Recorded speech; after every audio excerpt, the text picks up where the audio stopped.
if the ability to rewrite history was real? What if I can erase our mistakes? This gives me the power of God.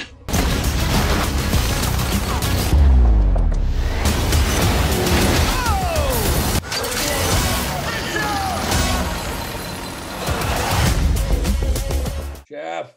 Joe Carnahan. How's it going, bud?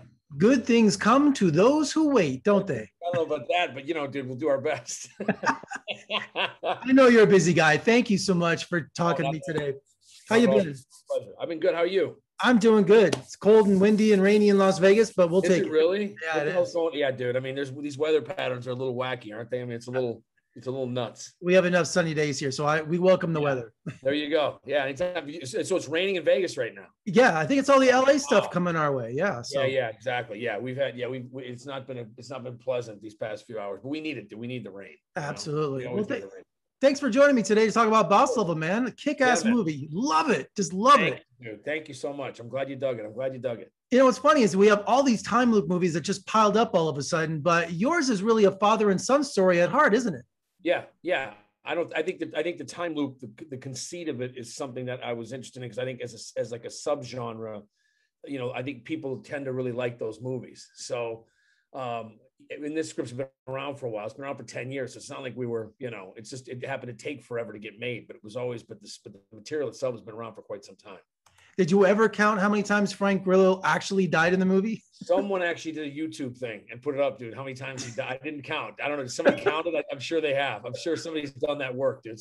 That's crazy. More time on their hands than I've got did that work. And I was surprised that's really Frank Grillo's son playing his own son in the film, right? It's real, yeah, which I thought was really important just to give us kind of a leg up in terms of the emotional connection that those guys would have. So, yeah, he's great, dude. He's great.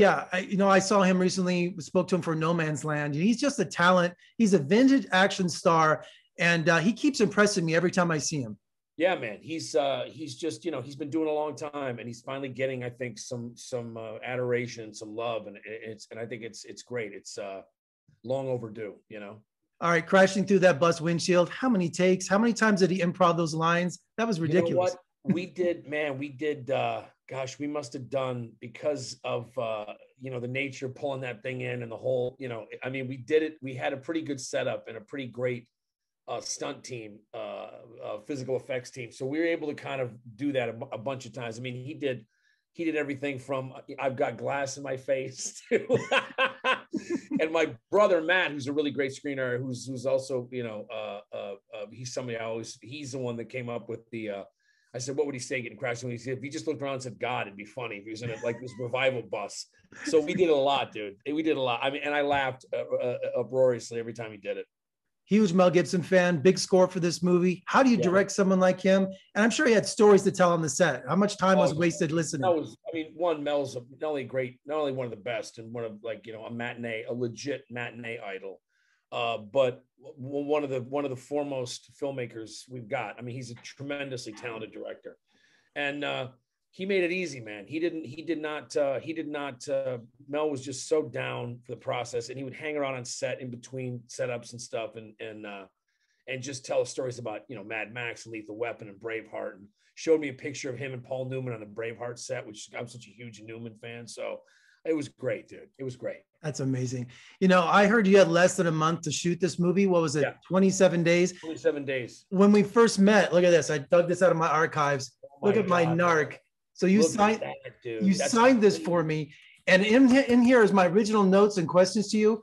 And I said 28 days for Narc. So this was a day longer than Boss Level. Yes. Yeah, that's crazy. Yeah, you're right. I had more time to shoot Narc than I did to shoot Boss Level. Yeah.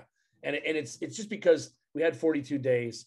There was a lot of financial chicanery. I'll put it a polite way on this movie. And overseas investors.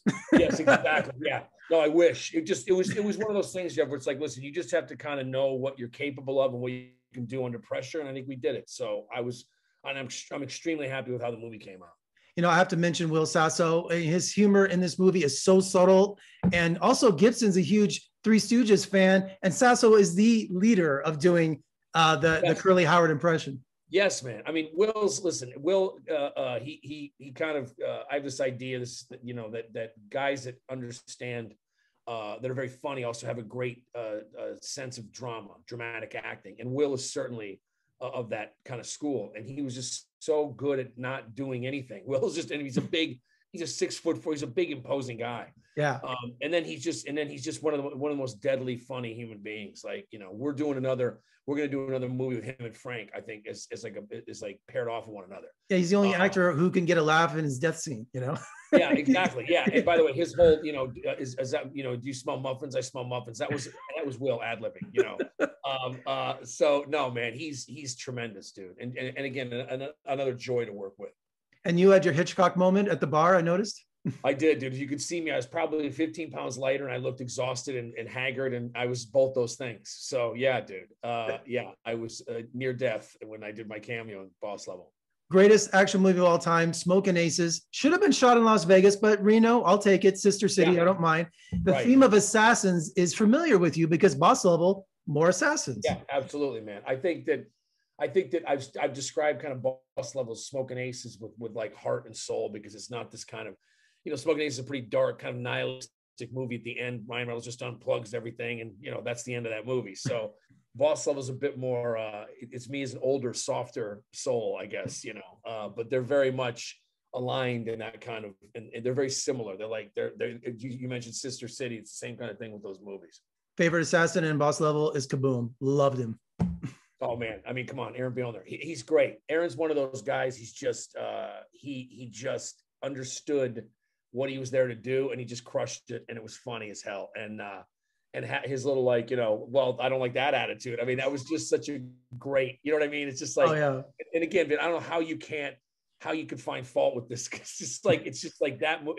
That's unapologetically a movie. Boss Level's supposed to be a movie. It's not a film. It's a movie. Was there ever going to be a Tremor Brothers movie? Was that just a rumor? Did you have an idea or a script? Because it seemed natural. Yeah, man. I think it was one of those things where everybody kind of, you know, Chris Pine's career took off, and you know, you never know how you can get back to something like that. I had a couple ideas, and we never pursued them. But you know, I think that that I still would like to do that. I'd still love to do that. You know, hey, you never know. You never know. Yeah, man. You never know. No, listen, Pine would be down to do it in a second. And I know Kevin Durant, I know Maury. Like, I think it'd be a lot of fun to do it. Just make me a victim. Just make me a victim somewhere. You got it, Jeff. Let me be standing by the door or something. Just let me have it. That's all I care. You just want to be murdered by one of those guys. Absolutely, yes. Yeah, I know you're a busy guy. You're working on your film right now. So thank you for taking the time to talk to me. Oh, you got it, Jeff. My pleasure, brother. We'll talk again soon, okay? Be well, brother.